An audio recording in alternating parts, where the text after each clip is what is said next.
आज से चमड़े से बने उत्पाद और हस्तशिल्प प्रोडक्ट सस्ते हो गए।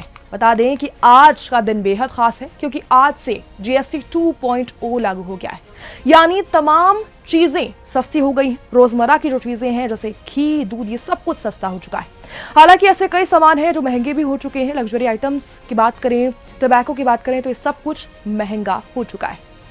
सरकार के हस्तशिल्प और चमड़े के उत्पादों पर जीएसटी दरों में बड़ी कटौती करने से इन पर जीएसटी की दर को 12% से घटाकर 5% कर दिया गया है। सरकार के इस फैसले से जहां पर उपभोक्ताओं को आम जरूरत की चीजें सस्ती मिलेगी, वहीं युवाओं जो कारीगर हैं, साथ ही छोटे व्यवसायों को भी इससे लाभ मिलने वाला है।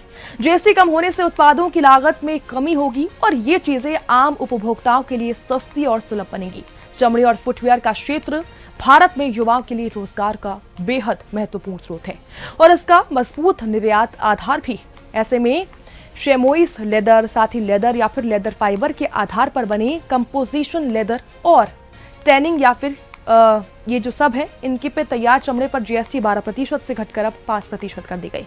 इसके अलावा 2500 तक की जोड़ी फुटवेयर पर अब 5% का ही जीएसटी लगेगा, जिसे कम कर दिया गया है, जिससे सीधा युवा उपभोक्ताओं को फायदा मिलने वाला है। छाल, चमड़े, साथ ही हाइड्रस से संबंधित जॉब वर्क की आपूर्ति पर भी 12% से घटकर 5% तक का जीएसटी तय कर दिया गया है। इसका सीधा असर जो है वो एमएसएमई के उत्पादन लागत में कमी और युवा उद्यमियों को प्रोत्साहन देने के लिए भी दिखाई देगा।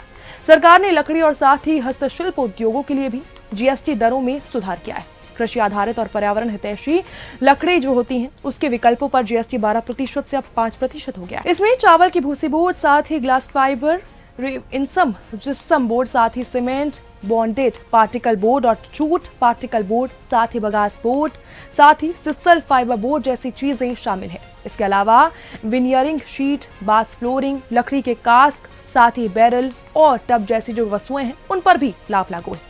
इसका उद्देश्य लकड़ी निर्माण में छोटे व्यवसायों का समर्थन करना है और पर्यावरण हितैषी विकल्पों को भी बढ़ाना है। हस्तशिल्प क्षेत्र में भी सुधार विशेष रूप से लाभकारी साबित होगा। लकड़ी, पत्थर, धातु से बनी जो मूर्तियां हैं, उस पर जीएसटी 12% से घटा दिया गया है और 5% से कर दिया गया है। साथ ही जो रोजमर्रा की जो चीजें हैं जैसे दूध, घी, गाड़ियों पर भी यहाँ तक की टैक्स जो है वो कम कर दिया गया है। जो अप्लायंसेस हैं यानी टीवी, फ्रिज, वॉशिंग मशीन, इन सब पर भी हम जीएसटी में कटौती देख रहे हैं। यहाँ तक कि जो मेकअप का सामान है उस पर भी जीएसटी कम कर दिया गया है।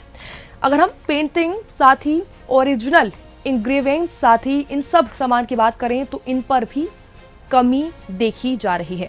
तो कुल मिलाकर जीएसटी 2.0 का सीधा असर आम आदमी की जेब पर पड़ने वाला है और ऐसे में जो लोग हैं, जो आम लोग हैं, उन्हें रोजाना की जो चीजें वो खरीदते हैं वो सीधा सस्ती हो गई हैं।